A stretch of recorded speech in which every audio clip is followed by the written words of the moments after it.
വളാഞ്ചേരിയിൽ MDMA പിടികൂടിയ കേസിലെ ഒരാൾ കൂടി അറസ്റ്റിലായി. കേസിലെ മൂന്നാം പ്രതി കൊളത്തൂർ മംഗലം വീട്ടിൽ മുഹമ്മദ് ജാബിറിനെയാണ് വളാഞ്ചേരി പോലീസ് അറസ്റ്റ് ചെയ്തത്. പ്രതി ബാംഗ്ലൂരിൽ യൂബർ ഡ്രൈവറാണ്. മാർച്ച് 24 വളാഞ്ചേരിയിലെ സ്വാഗത് ബാറിന് സമീപത്ത് നിന്ന് MDMA സംഘത്തെ വളാഞ്ചേരി പോലീസ് പിടികൂടിയിരുന്നു. ടാക്സി ഡ്രൈവറായ മൂർക്കനാട് പിഷാരത്ത് പറമ്പിൽ ഫഹദ്, തിരുവേഗപ്പുറ പണിക്ക വീട്ടിൽ ഫാസിൽ എന്നിവരെയാണ് വളാഞ്ചേരി പോലീസ് പിടികൂടിയിരുന്നത്. ഇവരിൽ നിന്നും 27 ഗ്രാം MDMA പിടികൂടിയിരുന്നു. ഇതിൽ ഫഹദ് MDMA വാങ്ങാൻ വന്നതായിരുന്നു. കേസിലെ പ്രതികൾക്ക് ബാംഗ്ലൂരുവിൽ നിന്നും MDMA എത്തിച്ചു നൽകിയിരുന്നത് മുഹമ്മദ് ജാബിർ ആയിരുന്നു. പാലക്കാട്, തിരുവേഗപ്പുറ, പട്ടാമ്പി, പുറമണ്ണൂർ, കൊടുമുടി എന്നിവിടങ്ങളിലും കോളേജ് വിദ്യാർത്ഥികൾ, ഇതര സംസ്ഥാന തൊഴിലാളികൾ എന്നിവർക്ക് വിതരണം ചെയ്യാൻ വേണ്ടിയാണ് ജാബിർ ലഹരി എത്തിച്ചു നൽകിയിരുന്നത്. ജാബിറിനെ കൊളത്തൂരിലെ വസതിയിൽ വെച്ചാണ് പോലീസ് കസ്റ്റഡിയിലെടുത്തത്. കോടതിയിൽ ഹാജരാക്കിയ പ്രതിയെ റിമാൻഡ് ചെയ്തു. പ്രതിയുടെ ഫോൺ കോളുകളും സാമ്പത്തിക ഇടപാടുകളും പരിശോധിച്ചു വരികയാണെന്നും കൂടുതൽ പ്രതികൾ ഉള്ളതിനാൽ അന്വേഷണം ബാംഗ്ലൂരിലേക്ക് ഉൾപ്പെടെ ഊർജിതമാക്കുമെന്നും ഇതുമായി ബന്ധപ്പെട്ട് വരും ദിവസങ്ങളിലും അറസ്റ്റ് നടക്കുമെന്നും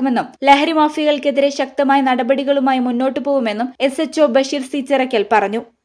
ഈ ചാനൽ വളാഞ്ചേരി.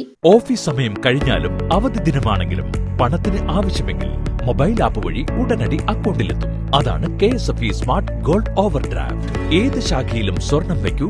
മൊബൈൽ ആപ്പ് വഴി എപ്പോഴും എവിടെ വച്ചും പണം പിൻവലിക്കൂ. പരമാവധി 50 ലക്ഷം രൂപ വരെ. അതിവേഗ പ്രോസസിംഗ്, 24/7 സേവനം. ഇനി ആവശ്യങ്ങൾക്ക് അവധി കൊടുക്കേണ്ട, സമയവും നോക്കേണ്ട. KSFE smart gold over draft digitally super charge.